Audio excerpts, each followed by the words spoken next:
Okay, let's go like this. Okay. All right. Everyone can see the big welcome slide? Yeah. Yeah. Great. Okay. Let me just fix one more thing here.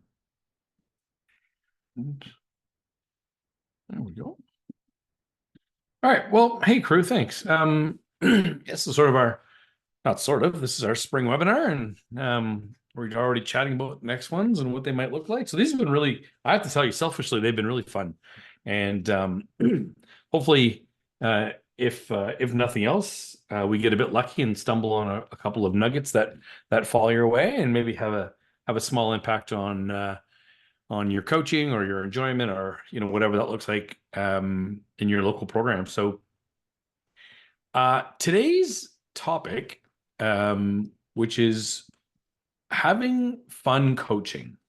And so I want to be super clear that the topic today is not making sure your athletes are having fun. All right. It's about us when we show up as coaches to your local, whatever program you're in. Is it bringing you joy? Is it bringing you a sense of, whatever accomplishment and those things? So we're not going to get overly deep today, but so we're kind of looking at these kinds of things, just having you think a little bit about your own fun and what that means. And that doesn't mean every day we go coach that we're just over the top. We can't wait to get there, although that may be the case. Have you think a little bit differently about what fun is and what fun means and how it's related to the environment you're in. And then maybe consider some really small actionable items that you can take to your programs. So we should do a better job of, I should do a better job of knowing who was on this call versus last call. So can even by, I know not everyone has their camera on, just by hands, have you been on one of these webinars like the last 4 or 5? No. Okay, good. No, thanks, Jen. I can see you shaking your head. All right. So I think the introduction gets just shorter and shorter each time. So very briefly, my name is Glenn Kandari, and I am privileged to work full-time with sport coaches as a business. And so we have a business called Coach Plus. We are now at five employees. So we're like a real business. And yeah, we've worked in 27 countries and a lot of different sport, and Special Olympics is near and dear to our hearts as a company and our family. My wife does a lot of pickleball coaching as well. And so there's just a couple snapshots of me in our local program at nationals a couple years ago, professionally. That's not an athlete, by the way. That's another coach that I'm headlocking. Although I'm sure I've given a few headlocks to athletes too. So that's working in Pakistan. We work with Special Olympics Pakistan, and I was just in Serbia, in Kenya, working with their national programs on some other things as well. So yeah, so a really big part of my life and our life, both personally and professionally. Yeah, so the top left is really every Sunday. There we are, our group of renegades that have our golf program. So I'm in North Bay, in Ontario, and yeah, so more or less, you're getting someone who's pretty authentic in terms of being involved with Special Olympics. So here we go. I would, if you could humor me, and in the chat, could you put a couple of words, a few words? What is, and you can like, what is fun? What does fun mean to you? That would be awesome if we can get the chat started a little bit with that, and that'll give us a little bit of foundation for today. Okay, so what's fun?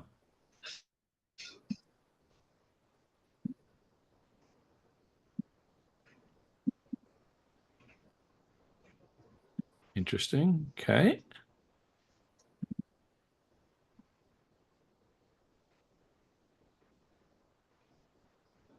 Doing something exciting and memorable, celebrating success, enjoyable, lighthearted, enjoying yourself. Some laughs, good time with reduced stress. Okay.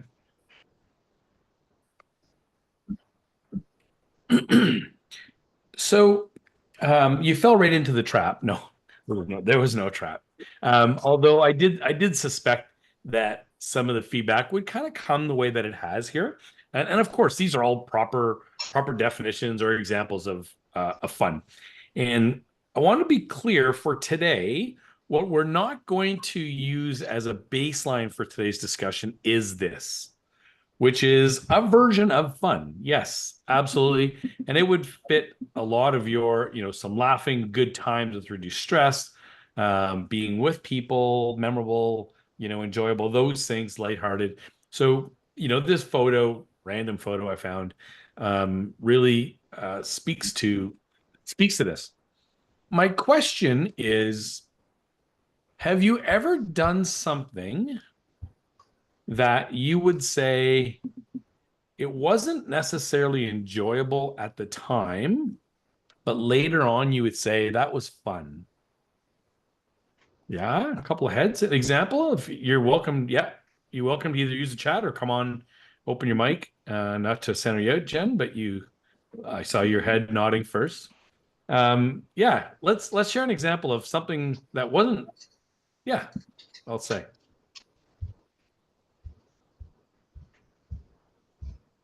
I mean, I think from a sport background, whenever you train for something and the training is hard, but after the fact, when you've completed whatever activity or event, it always feels good and was fun when you look back on it, even if you've had to persevere through challenges as you were doing it. Yeah. So yeah, thanks. That's very articulate. Thanks. That's quite different than the definitions we sort of saw. Yes, track meets. Okay, thanks, Mary.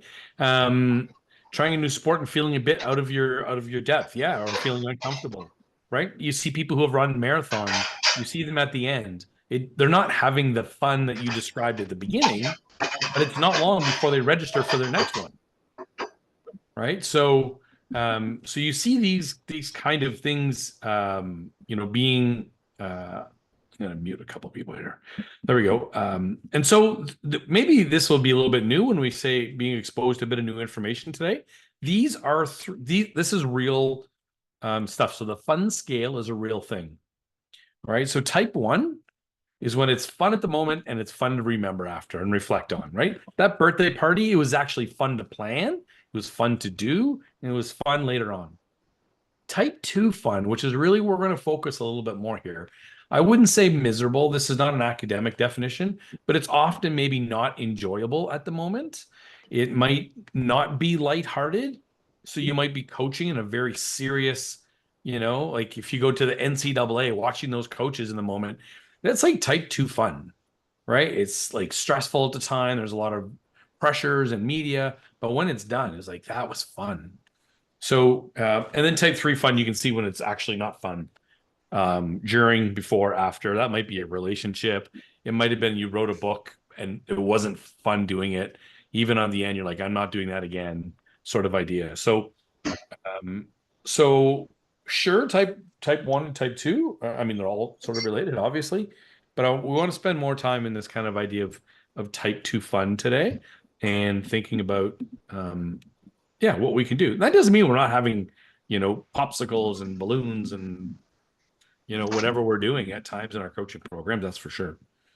So when you consider that both of these people have a role here. So, we have athlete on the left, we have coach on the right. And so we want to sort of look at fun from both sides, but remembering that the topic of the webinar today is what is fun for coach. So even though the athlete, we're going to talk about her in a minute, and some of you maybe know Marie from BC, Marie Powell, amazing coach. So we're going to look at it through the kind of the lenses of both of them. And so this idea of looking at like the athlete and what their particular needs are, and because we're going to make the case here that hopefully them having fun, right, translates into you enjoying yourself more or having fun. So one of the things that we'll dig into a little bit here, and then we can talk about some behaviors. And I should put this actually into the chat right now. Let's go to fun maps. Let's go to images. Sorry, I should have downloaded this and put this right in the go like this. I'll go copy. And then I will put this right in here for you. Whoops. Everyone.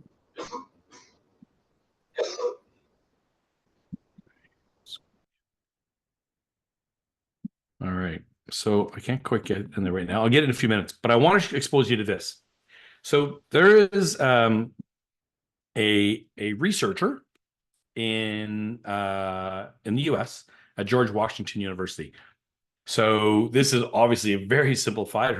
You can find her article and stuff online. It's one of the only studies in the world that looked at fun through the perspective. Now, given this is not athletes with ID or intellectual disability, this is for basically athletes under 18 years old. Now, there is some corresponding studies that would suggest this is not a stretch for adults either. And what we want to more or less show, and of course, as we know, you can do a lot of searching for data and research on, athletes with intellectual disabilities, and there's some stuff, but there's not a ton of data out there. So, yeah, hi Jen, I got your text, no problem. So these 11 buckets of fun, these fun buckets, let's call them, are part of the 81 fun factors, all right, that she did. And she did obviously the big studies and all the big research, and this is all prioritized, okay, from the most fun to the least fun.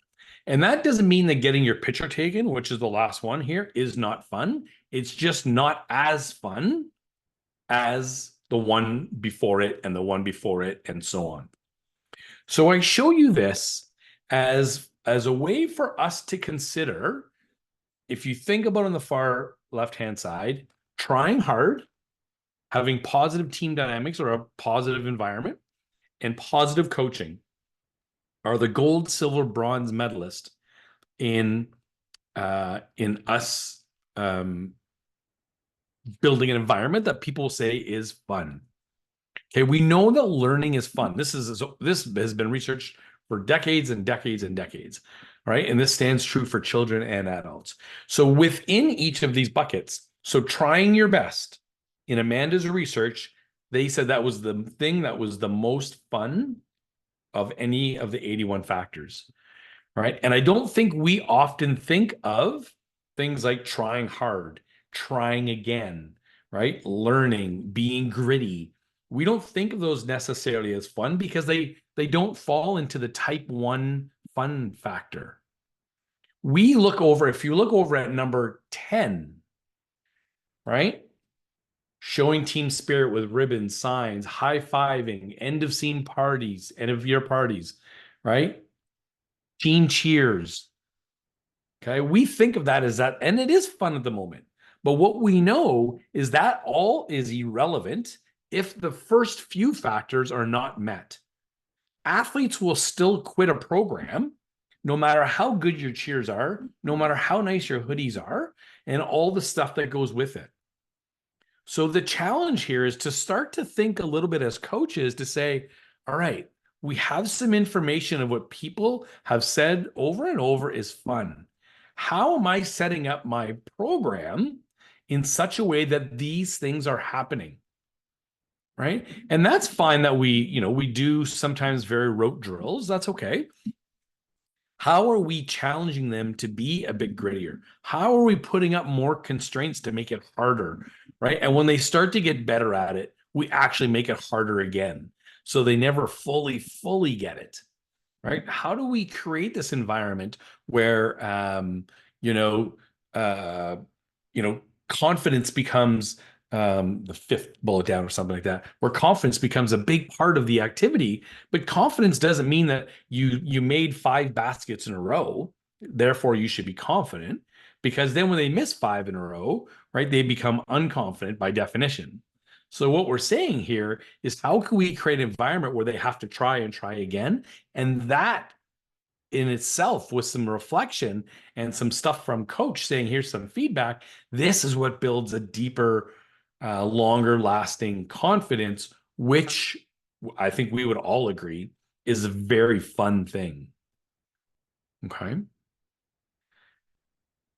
So I would be keen to hear from anyone on the call for a little bit of thoughts on some of those items.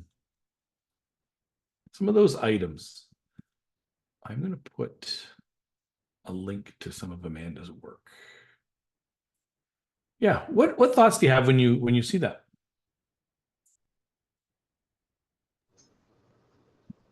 Je peux juste parler ou quoi? Non, fazendo.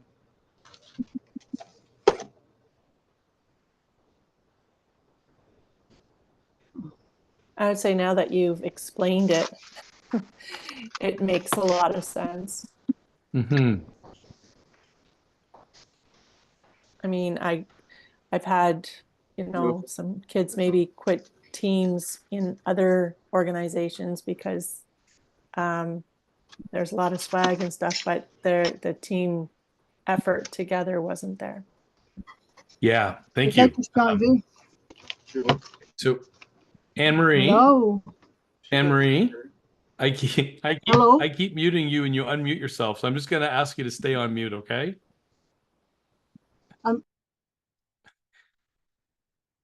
All right. So I am going to, there we go. So it's a bit of a random website, but you'll get that fun map image that I put up. It's in the chat. The link is there.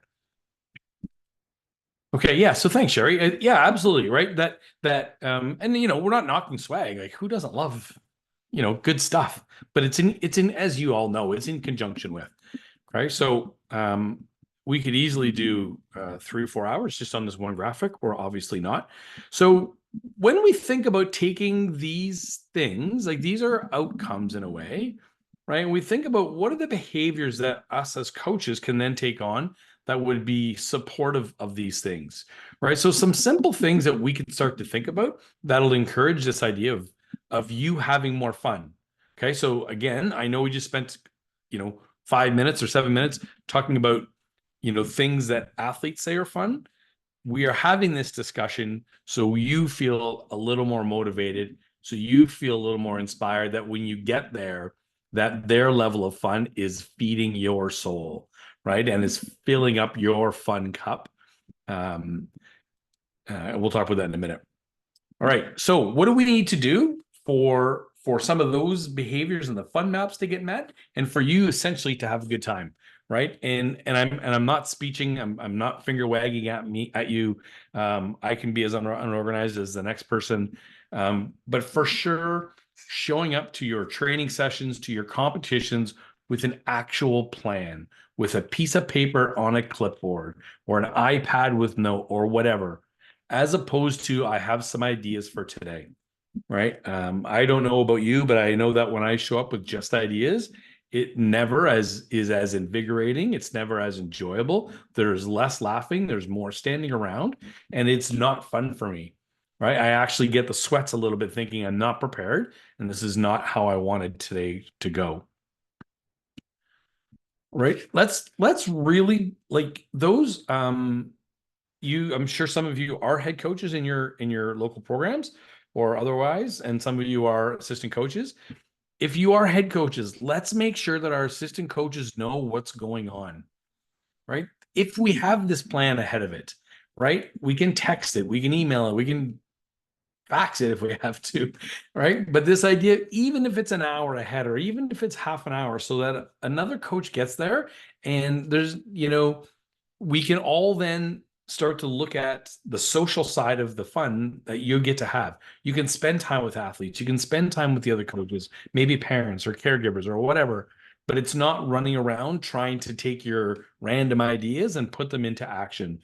So share with your assistants. If you are assistant on this call, I would say you get to be, I don't know what other to use in assertive, I'll say.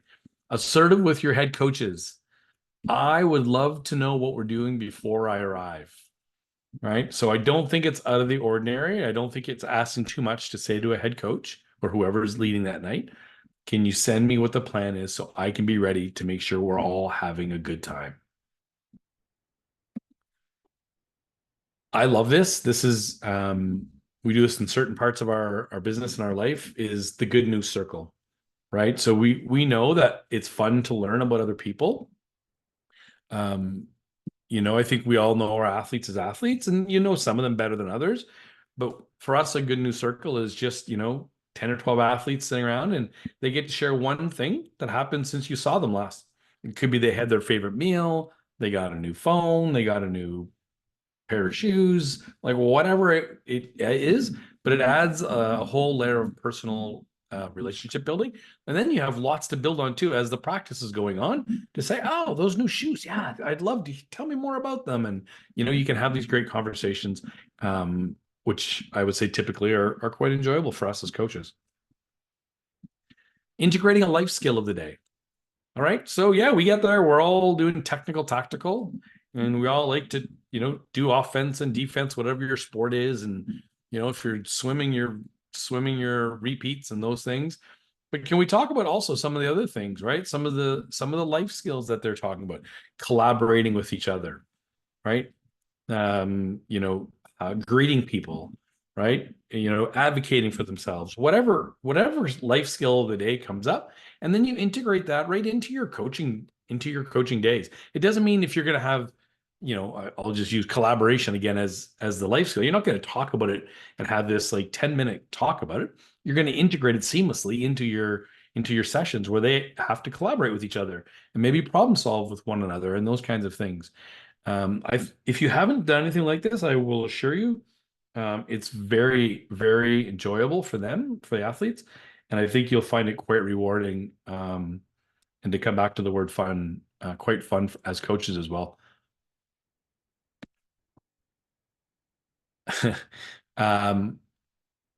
If you do this does not make you a bad coach. It's just a pet peeve of mine. And I figured I would expose my pet peeve here virtually tonight.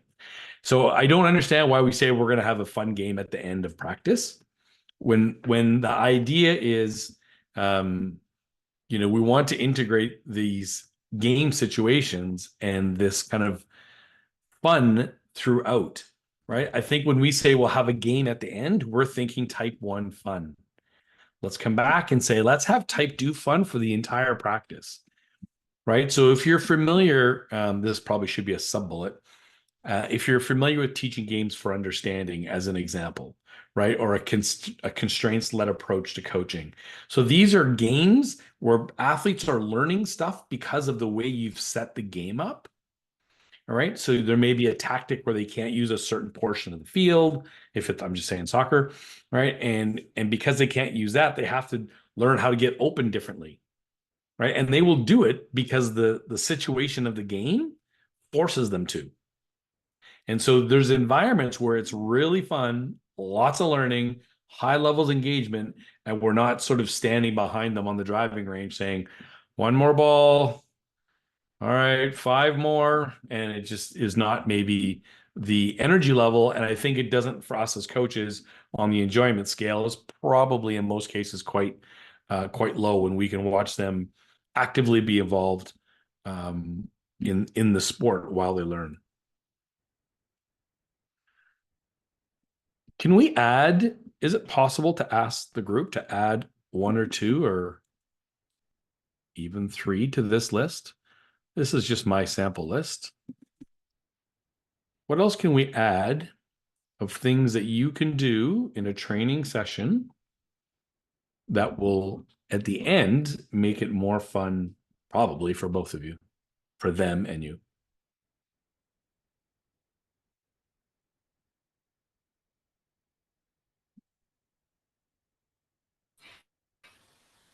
Oh, yeah, yeah. This is Darlene. Hi. I'm thinking that even having a little break where they maybe have some fruit or a drink and just kind of chat a bit, and that would make things fun too. Yeah, absolutely. Right. Breaks. Yeah. Let's get some nutrition, some hydration. But maybe while we're there, we can talk about who knows what we can talk about, right? News of the day or something. Yeah. Even nutrition. Talk about nutrition a bit or something. Sure. Why not? Great. Nicole said sharing what you've learned through training like this. Oh, very cool. Yeah. So Nicole, are you saying sharing like with athletes?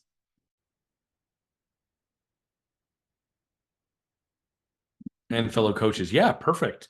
I mean, I don't think we do this enough, right? You're all well trained. You've taken some mandatory training. You're coming on your own, like, to these types of sessions. And if you can see Nicole's chat, that's good. Spicy food's great. But the idea of, we don't think we share enough when we take training. Like, let's tell our athletes.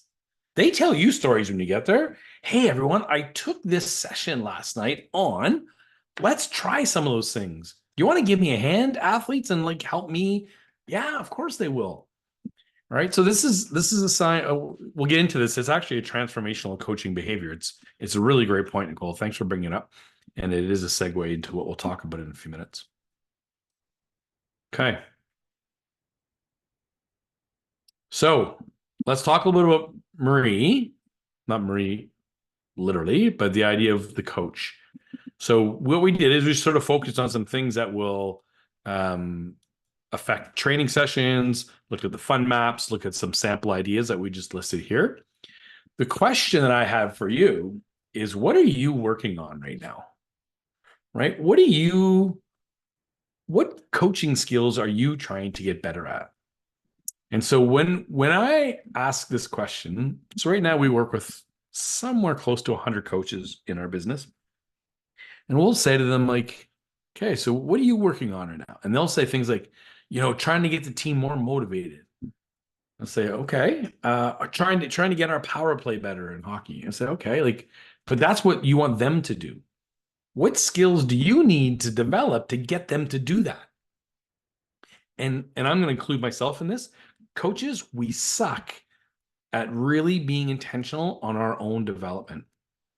We're really good at saying, okay, we want athletes to get ready for provincial qualifiers this summer, and we're going to do this, and we'll train twice a week, and I'll have maybe a training plan, the assistant coach, and maybe we'll start using video for some swimming stuff. Great. We're all great. And we're giving, right? And then the question becomes like, okay, how are you learning how to do better seasonal plans? How are you learning better to debrief an athlete after an activity? So these are things where we, from a fun and enjoyment standpoint, we know that when you have things that you're practicing and working on, we know there's a higher level of engagement. I'm going to go down the road and say 100%. Okay, so we'll add to this in a moment. It's a little bit blurry, but it's the best I could find. It's from Lacrosse, Australia. And I really like this because it sort of articulates that this idea of getting better it's not easy. You'll notice that things are not going downhill here. The time goes to the right, the quality goes up. Right. So we're getting over sometimes these like new standards that you're trying to achieve, or maybe even new skills. And you get over them and you have this little flat point, and then you're like, okay, that was good.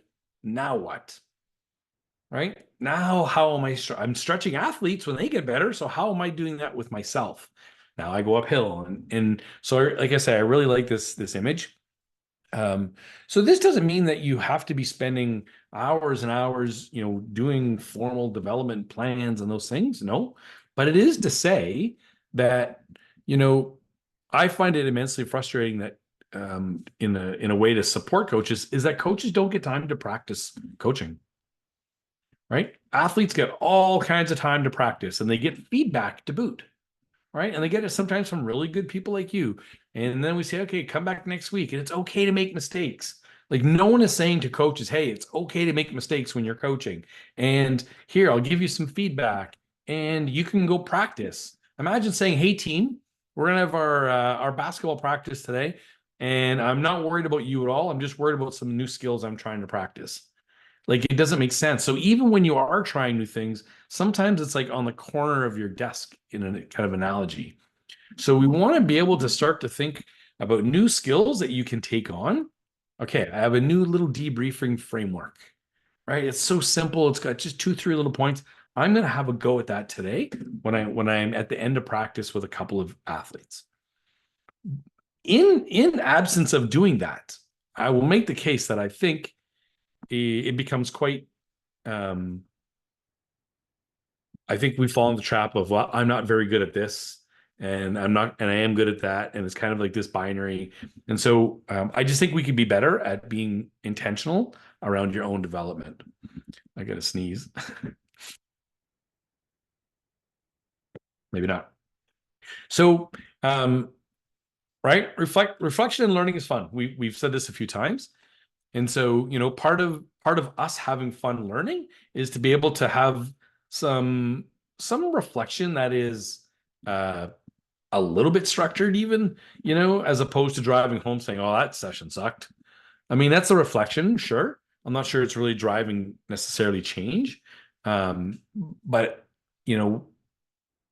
so this wheel on the right is literally, just a bunch of random things that you can all decide to go try and get better at, should you desire that. Right. And we could list, 100 things in here. But one of the things that I would say is super important in this whole idea, even as I sort of push you a little bit to be a bit more intentional with your learning, in the end, to try and have a little more, not that you're not having fun. I would never made that assumption today planning this, but that you can get even a bit more out of joy out of it, is that embracing the chaos is one behavior that I think, you can take on, right? If I asked you right now, let's do it. Why would I say if? Okay, in the chat, out of 10, put a number, so 7 would be like 70% kind of idea, a number that reflects the odds of chaos happening at most training sessions, or at least, every so often. How often does chaos show up? You can define what chaos means. 10 out of 10 means it's like all the time. That's an issue if you have a 10. 0 is not real. So out of 10, yeah, 6. Thanks, Nicole. 5, Trevor, pretty calm. 7, Mary, you're living in crazy area there. Okay, 4, hi, Misty. 4, 5. So we know these things. So the point is, right, is that, yeah, thanks, David. I'm with you on that one. If we know chaos is going to happen, then let's just not be chaotic about it. It's actually one of our core values at Coach Plus is embracing chaos without being chaotic. So we know there's going to be, and maybe it's not chaos, but maybe there's, an athlete's injured, or there's, a parent who's not happy with divisioning, or like whatever is coming up. But if we know that there's going to be a 4, 5, 6, 7 out of 10 odds of this happening, it's kind of crazy that we would react that way to it. Right. So because we know that the chaos or the, and I'm not a parent hater, but like maybe sometimes parents or caregivers or, whatever can suck joy right out of you. Right. But keep in mind, that you're in control of all those things. All right. So, and that's a sibling comment to this comment as well, right? Is cut yourself some slack. Right. So while I'm saying get better, enjoy more, have more fun, also just like chill, right? No one is expecting perfection. It's easy to say I should have, I could have. Yes, of course. But I think as I get a bit older, I tend to think of these being the more sage advice things that I can say, rather than maybe the skills of being a good coach. Embrace the chaos and cut yourself some slack. And if you can just do those two things, I think you can be a pretty high performing coach in and itself. Okay, so we're going to go to one of my favorite slides. So just to recap a little bit, let me just go like this. So we talked about different types of fun. Okay. We talked, if we want to have fun, let's make sure our athletes are having fun. And generally, these are the things that lead them to having fun. In addition to that, if we set these sort of things up, as well as 100 others that you are doing probably and can come up with, this starts to create that environment that we are trying to perpetuate that is enjoyable for us. taking the shift off of the athletes and thinking about you as the coach. The question is, what are you focusing your time and energy on? What podcasts are you listening to, right? What books are you at? And again, just the image that I liked. Okay. So it's actually the last slide. So we're good for 35, 45, perfect for timing. So if you're not familiar with transformational coaching, it was some work that's been recognized right around the world from Queen's University. It was developed for sport. And maybe you've heard of has anyone heard of the 4 C's of transformational sort of leadership or coaching? No, that's okay. So we talk about competence, confidence, connection, and character. Okay. Competence, confidence, connection, and character. And so you help athletes do those things by using these transformational coaching behaviors. I would make the case in a non-academic way that for us at Coach Plus, when we're trying to develop competence, confidence, character, and connection with coaches, not athletes, we're using the same sort of strategies you see here on the screen. So as Nicole said, and I referenced that, Nicole, I said that your comment about sharing what you're learning with other people is a transformational behavior. You can see the second one, right? Showing vulnerability and humility. Hey, I don't know everything. I'm learning some stuff. How cool is that? Right. And so these 11 behaviors, I think, are the hallmark of a high performing coach. Remember, a high performing coach doesn't mean high performance. High performance, we talk about national teams, Olympics, Paralympics, those kinds of things. We're talking about here being high performing for the context that you're in. I believe that, for example, implementing a collective vision would be very high on the enjoyment scale. We're all in this together. This is all. Now, we might do a team cheer. That's great. But the team cheer isn't the thing. The collective vision, or where we have each other's back, the relationships that we're forming in sport, is we happen to express it through a cheer, maybe. Right? Sharing autonomy, especially with our athletes, right? Sharing decision-making and leadership responsibilities. And I think there's a whole scale. I think it's not uncommon for us in Special Olympics to sometimes, even by accident, get there and just talk to them for 15 minutes about what to do and how to do it, where to go. And rarely do we say, okay, hey, we're going to do this chipping activity in golf. Where would you like to chip from? Here or over here? Oh, over there? Okay. Can you explain why that's your choice? Okay, great. What clubs would you like to chip with while we do that? Okay. How are you going to make this chip harder if you're good at it? How are you going to make it easier if it's a little bit too hard for you? Right? Where we start to have these shared decision making. This is really fun coaching. It's probably somewhere between type 1 and type 2, actually. It's like almost type 1.5 because it's enjoyable while you do it as well.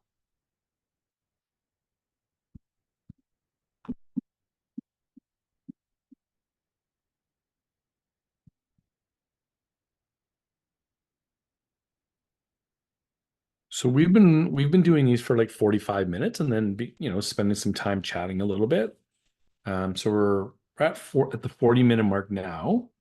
I would love to dig into some ideas and some thoughts that you might have. I mean, if they're in the form of a question, great. I certainly don't see my role as being an answer of questions. If you have some, let's go. But I would love selfishly to hear what you're doing in some of these areas I would ask you, like, what are you doing to make your coaching fun? That's a question that I mean, I'm not going to put everyone on the spot, but I would love to go around the screen here and hear what you're doing.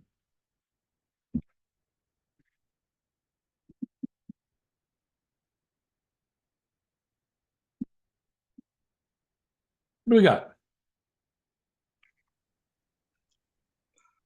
Hi, Glenn. Hey.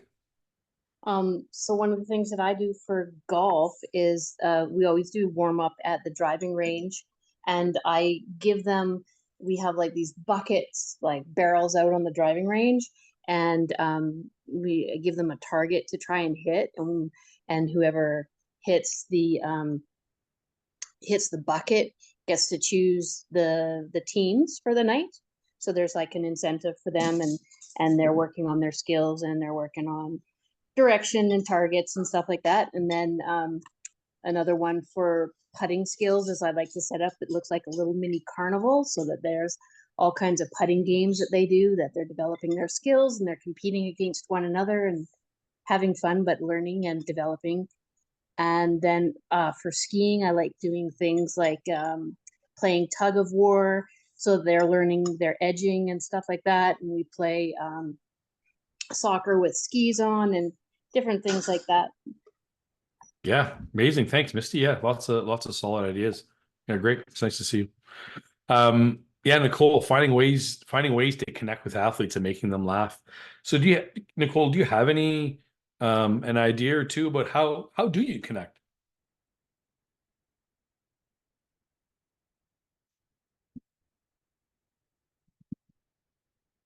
Is it like pre-training, during, after, maybe while you're typing, if you are typing? Trevor says, like, the Christmas break I take on your coach in bowling, where the athletes take on. Oh, so the athletes are coaching. I have a take on your coach in bowling. The athletes take on the coach. Oh, so you play against each other. Okay, good. Yeah, they try to take us out. Sorry. No. That's chat's always a bit cryptic. Yeah, no, good. Yeah, so you have some competitions at Christmas. Great. Yeah. Usually the athletes seem to like it. See if they can beat us, right?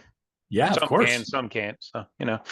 Yeah, but it's good banter though, right? Like, I just think it's really absolutely. enjoyable when we can see them as whole people, right? Talk about their jobs they have or relationships they're in, and like it's one of my favorite things living in a small town is we'll go into the liquor store and we'll see an athlete in there, buying something, and they're like, "I don't drink very much, Glenn. I don't drink very much." I'm like, "You don't have to defend yourself. You're a 35-year-old grown woman. You can buy something here." So I love those opportunities to build those relationships, as you're saying, Trevor. Nicole says, depends on the athlete for sure, but noting their interests, remembering to bring it up in a lighthearted way. Yeah, we did that too for swimming. Coaches versus athletes relays. Nice. Yeah.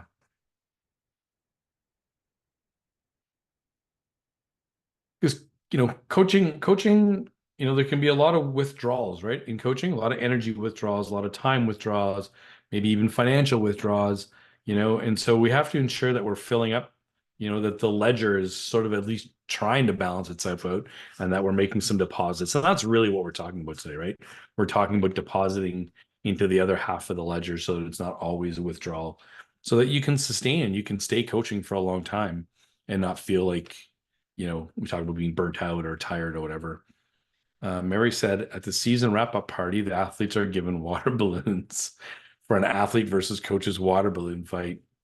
They find that athletes try harder when a relay, so some practices run workout in a relay style. Okay, so water balloons, nice. So it's a nice balance here, right? We're seeing lots of this kind of like type 1 fun, and we're also saying, hey, we can have fun in other ways. So I think if nothing else, right, hopefully, I don't want to tell you what your takeaway should be, but if nothing else, maybe the takeaway is, hey, we can have like hard fun, and we can say, hey, you know what, athlete, depending on your comfort level, I feel pretty comfortable to say, you know what, hey, Dean, you know what, that was okay. That wasn't your best. I've seen you do better, and I think you have more in you. I'm going with C+ on that one. Like, let's go here, right? And that's not like getting mad. It's nothing. It's just like it's pushing. And when they get good at it again, I'll say, hey, that's pretty good. But now we're going to make it farther or faster or smaller or harder, right? And really involve them in the decision and in the conversation, and try to get really good at pulling feedback out of them and have them create the solution rather than me saying, all right, I'm going to make it harder for you. You make it harder for yourself. You figure that out. Right. And I think it gives them a better relationship with the sport when they actually go, to compete in it. And And I think hopefully at the end of the day, it's more enjoyable. Yeah. So Glenn, Yeah, Dean. one of my takeaways here, listening to you, is the point that you made regarding embrace the chaos and cut yourself some slack. Because for me, as a relatively new coach, my sport's softball. Yep. And you have to, and new to Special Olympics too, as far as Yep. coaching the athletes is concerned. Sure. And you have to, things can seem completely chaotic and out of control. Yeah. But that doesn't mean that everybody isn't having a good time. Uh-huh. And, as a coach, I find that you can be hard on yourself when things don't go the way you think they should be going. Yeah. And that it's your fault. Yeah.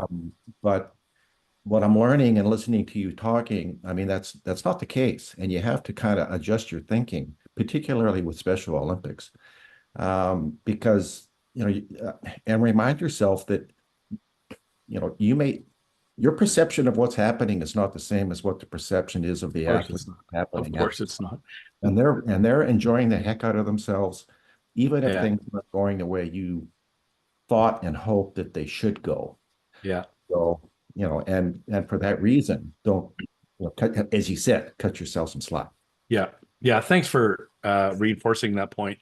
I mean, I think the reality is, at least the reality in how I see it in my experiences is, we work with quite a few national coaches in generic sport. And their self-talk is quite poor, very, quite often, right? I'm not good enough. I'm not organized enough. I could have done this. I should have made practice this. I should have done. And this is, this comes from a place for all of you who may have those moments, right? I don't know enough about my sport. I don't feel confident giving technical advice on, pitching, right, in softball or whatever. And so what ends up happening is that we kind of like we back away a little bit, right? But the reality is what would an athlete say to you, right? They would say, "Are you trying your best?" Like kind of like we would ask them, and we'd say, "Yeah, I did my best to plan. I'm giving my best now," and they would give you a high five, right? And I think when the self-talk starts to go, like, and I mean this literally, if you have a bit of self-talk or you're second guessing what you're doing, like I would literally sprint over to an athlete and have a conversation. Right? You probably, honestly, the assistant coach is not the person, or another coach is not the person, because that vortex of, yeah, you know what? Good point, Dean. We should have brought more cones. And you're like, oh, thanks. Kick me when I'm down. But if you go to the athlete and say, hey, you know what? Too bad we didn't have more cones today. And they would say, we had fine. That was no problem. We'll use shoes instead. Like, you know what I mean? So like, yeah, I think, yeah, very good points. And thanks for sharing that. Yeah.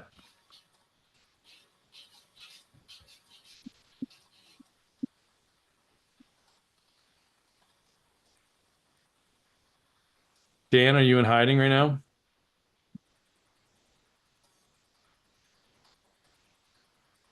Yeah, she must have made one dinner. Nah, no problem. Yeah, so we're at 50 minutes.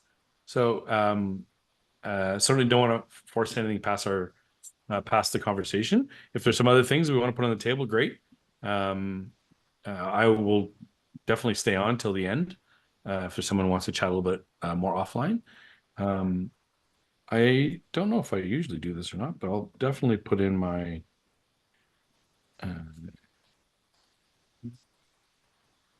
While you are putting in your contact info, Glenn, I am just going to launch a poll. So as we do, for those of you who have been on before, you'll remember this, but generally at the end of each session, we launch a poll to allow you your pick of what our next topic will be. So I've launched the poll now. You should be able to put in a couple different choices there. Leave it open for a minute for you. And that just helps us make sure that we're giving coaches the information and the topics that they want to learn more about. So we'll see what you're interested in.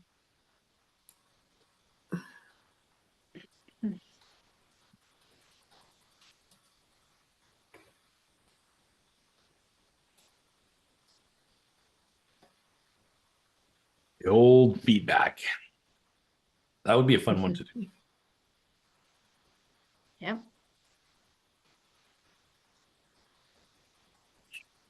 Perfect. That's great. I'm going to give you about 10 more seconds. If you haven't voted, cast your vote. Thank you, everyone. And the last thing that I want to mention just before we start to jump off here is that we do have a family health forum coming up that's going to be hosted by our health manager at the Special Olympics Canada office. So I'm going to drop the link to that in the chat. It's open to coaches, volunteers, athletes, their families. So we've got 2 dates happening. It's Tuesday, May 28th. And Thursday, May 30th. So I'll drop the link in the chat. And if you're interested in registering, you can click on that link or sharing it with any of your athletes. That's perfect as well. Great. Thanks, Danielle. Thanks, everyone. Hopefully you're having a great spring and starting maybe finishing coaching, getting ready to start coaching. Yeah, so thanks very much. My email is in there. You are very welcome to email me at any time about anything.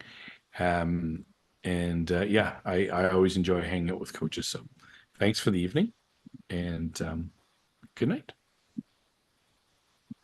Night. Thank you. Good night. See you. Yeah.